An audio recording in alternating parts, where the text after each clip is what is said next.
Assalamualaikum warahmatullahi wabarakatuh. Saya Basit Taufikur Rahman dari kelas D dengan NIM 220606110110. Saya di sini akan membawakan materi tentang arsitektur dan konteks. Arsitektur harus mampu memberikan kontribusi terhadap lingkungan sekitar dan mengamati jiwa dan karakter. 1. Regulation land use. Taman Hutan Malabar termasuk Taman Hutan Raya. Nah, Taman Hutan sendiri adalah kawasan pelestarian alam untuk tujuan koleksi tumbuhan dan satwa yang alami atau bukan alami, jenis asli dan atau bukan asli, yang dimanfaatkan bagi kepentingan umum sebagai tujuan penelitian, ilmu pengetahuan, dan pendidikan. Yang kedua, size and shape. Untuk ukuran hutan Malabar ini memiliki luas sebesar 16.718 meter kubik dan jumlah tegakan 1.154. Di hutan Malabar ini terdapat lampu taman yang setiap lampu tamannya diberi jarak kurang lebih 8 meter, dan lampu taman ini sendiri dibuat dari bahan besi untuk tiangnya dan 3 buah bola kaca untuk lampunya. Yang ketiga, climate. Rapatnya vegetasi membuat teriknya matahari tidak langsung terpapar pada orang yang di taman.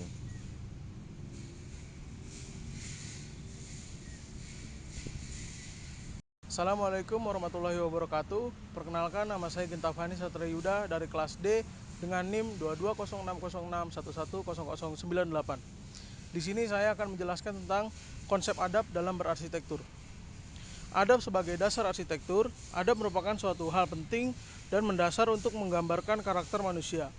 Bentuk lainnya yaitu peradaban merupakan pencapaian dan kemajuan sebuah bangsa. Hilangnya adab menjadi penyebab utama mundurnya umat Islam. Rusaknya ilmu, alam, dan lingkungan sosial. Ilmu hilang atau rusak karena ilmu modern menolak adanya ilmu yang sempurna, yaitu wahyu. Ilmu modern hanya sampai pada tanda, tapi tidak sampai kepada penandanya. Jika berarsitektur tanpa ilmu yang benar dan tanpa ilmu fardu ain akan menyebabkan 1. Kerusakan alam, membahayakan jiwa manusia, merusak masyarakat. Hilang dan rusaknya adab dalam ilmu akan menyebabkan tersebarnya kezoliman dan kebodohan pada diri manusia, serta akan menimbulkan kerusakan pada alam semesta. Dalam Islam, adab kepada Allah merupakan landasan dalam beradab kepada makhluk lain. Yang pertama, adab kepada diri sendiri, mampu menempatkan akal terhadap hawa nafsunya. Yang kedua, adab kepada manusia, mampu menempatkan orang lain sesuai dengan derajat, ilmu, iman, dan amal soleh.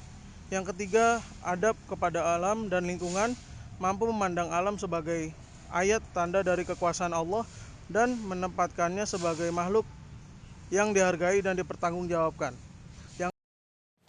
Assalamualaikum warahmatullahi wabarakatuh. Perkenalkan, nama saya Victor Habibullah, NIM 2006061100050. Di sini saya akan membawakan materi yaitu proses perancangan berarsitektur. Nah, dalam proses perancangan berarsitektur sendiri meliputi 3 hal, yaitu input, proses, dan output. Nah, input sendiri itu adalah dari klien. Kemudian kalau proses itu kita proses untuk perancangan, dan outputnya itu gambar kerja atau DED. Nah, dalam proses perancangan mengenai taman, pertama-tama kita harus menentukan tujuan terlebih dahulu. Nah, tujuan daripada pembuatan taman itu juga disebut sebagai proses programming.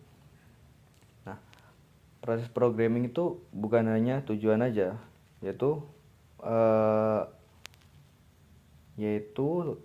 riset, penentuan tujuan, pengumpulan data, penentuan metode, kebutuhan, dan kesimpulan. Nah, setelah kita menentukan tujuan tersebut dan menentukan proses programming tersebut,